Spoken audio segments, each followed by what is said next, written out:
Hello, good morning and welcome to Thoughts and Updates, and I am here in the Springburn area of Glasgow, not the most salubrious, it has to be said, area. It's quite a rundown part of the area of Glasgow, but the reason I'm here is to do with what I've been writing for Ringside Report, and not a passion of mine, but something that from my childhood chimes a little. I am at the Saracen Park, home of Ashfield Juniors and also the Glasgow Tigers Speedway, which is in the northeast part of Glasgow.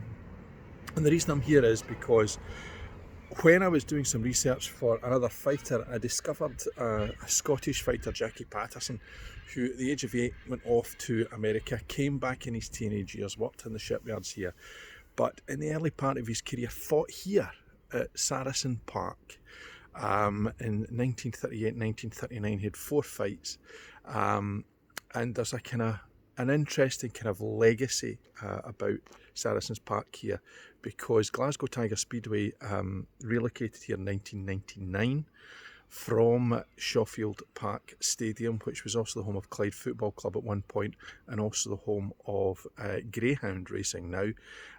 But Jackie Paterson also fought at Shawfield Park, which is but a stone throws away from Parkhead, the home of Celtic Park, where Jackie Paterson also fought. And he's an unknown fighter to me, certainly. And he's a fighter that I knew very little or nothing, to be honest, about until doing some research for Ringside Report. So I thought this morning finding this place would be quite an interesting thing to do. Not only because as growing up, and I mentioned about my childhood, I loved watching the Speedway on ITV's World of Sport on Saturday afternoons, often just before we then got the British wrestling at 4 o'clock with the legend of the introduction, Good Afternoon Grapple fans. And it chimed a lot, and it's always been something I've wanted to do, is to go and watch the Speedway. And of course COVID-19 and the lack of people at sporting places has stopped all of us going to anything. So this is an interesting place. It's called the Saracen Park because a nearby foundry, the Saracens Foundry. There are lots and lots of places in Glasgow which are named after Saracens. The Sarry Heed is a well-known pub, made very, very popular and indeed famous by none other than Mr. William Connolly, who was a frequent visitor to that place for a variety of his time whilst living in Glasgow. It was opened 1938, if my memory serves me right, and Ashfield Juniors have played here since there. It was a greyhound stadium before it became a Speedway stadium, though it was a Speedway stadium before greyhounds. The name of the Ashfield Giants, he said, looking at his notes, were the Speedway team before Glasgow Tigers came in. So this week, doing bits and pieces, mentioned Ringside Report. I've taken Mr. Trump off to take yet another test to talk about citizenship. I have worked on the nonsense that is happening in Scottish football with Mr. Aberdeen and Mr. Bolingoli, with hopefully Mr. Lennon suggesting that the SQA could help them out. Come to them in a minute. Fringe Review this week, I've seen 4 or 5 shows, some interesting ones. The reviews are going to go up later, but something that a friend of mine suggested I should be doing in this is talking about what I've learned this week, and what things have come to mind, and that's what I'm going to take this off on now. And there are 2 things that I've learned this week. One is that women who support Donald Trump are scary, and the second thing is that exams are pointless, but I knew that already. Let me start with Donald Trump's women. Now, one of the investigative journalists from Channel 4 has spent some time looking and talking to women who support Donald Trump, homemakers, people who do not believe that homosexuality is normal and fight against the LGBTQ agenda. And not only that, there was one who had a straight pride event which turned into a very uncomfortable event for the investigative reporter due to the people who were there. On top of that, her adopted son, who was gay, was in the counter demonstration that they had when they went off to picket an abortion clinic. What was scary was reasonable argument meant nothing. The idea of being able to say to somebody, look, what you and the people that you support are saying is nonsense, just didn't seem to float, didn't fly, didn't penetrate the quite difficult to fathom views that they had based on nonsense and nothing. In fact, based on just simple repetition and prejudice. And in November, these people are going to get out, they're going to vote. They're going to go out because they believe that Donald Trump, like people in the United Kingdom, like people in Europe, believe that there's only one person out there who will listen to them. And that they have the values that these people not only promote, but they hammer into the young people and children and their families, and also to anybody who will listen to them. And the danger is, of course, that we know that they will get together, they will go out, and there is nothing going to stop them putting their cross on the ballot paper or whatever it is that they need to do in order to get Donald Trump re-elected. I have been very privileged over the last week or so, months indeed, where Ringside Reports Chief Executive Officer and publisher Brad Berkowitz has thrown myself out as a Scottish resistor to Trump, and my Twitter followers have gone exponentially massive. I'm now almost there at 1,500 followers, which is just lovely and wonderful, and thank you everybody who has clicked to follow. If you click to subscribe to the YouTube channel, even better. But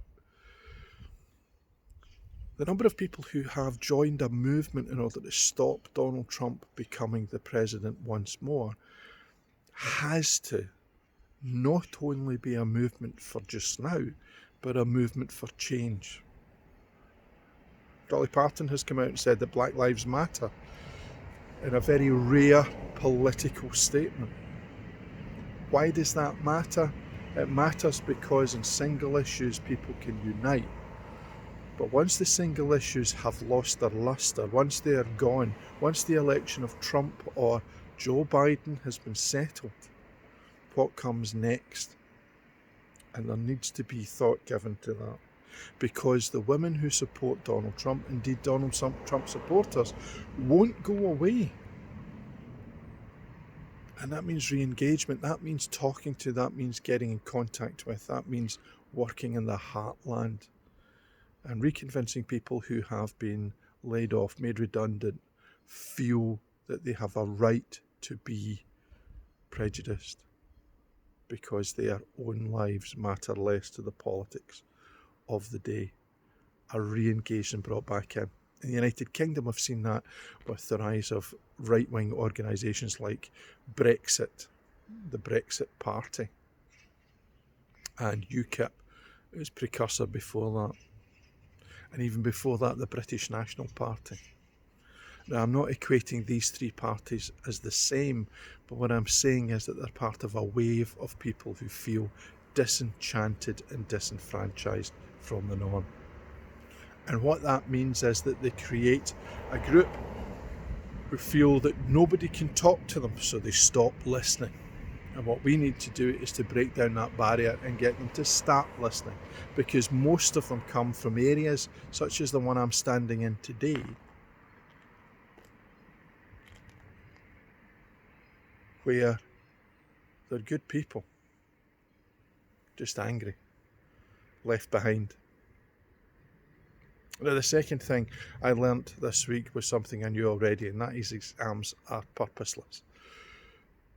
Exams are simply educational bingo. What you do is you learn as much as you can over a number of topics within a subject. Then you go into a 2-3 hour exam with no access to notes, no ability to call upon the research that you've gathered together, and attempt to remember everything you can in the hope that the topics that you have studied come up. And if they come up, you walk away with a brilliant grade. And if they don't come up, you walk away in tears. years upon years upon years upon years upon years of study lead to utter disappointment. Now, I don't think for a second that what should be happening is that teachers in schools should be deciding what the exam or what the grades or marks are for children and young people without a proper moderation process. Putting an algorithm in place in order to decide the futures upon children and young people is just simply unacceptable, although I can understand why they did it. I can get how they got there. The cost of thousands of markers sitting in front of exam papers has been saved because there's been no exams. So further savings in a time when we are really struggling financially across every board in every part of government, in every part of society, in every part of the economy would appear to have been something they grabbed at.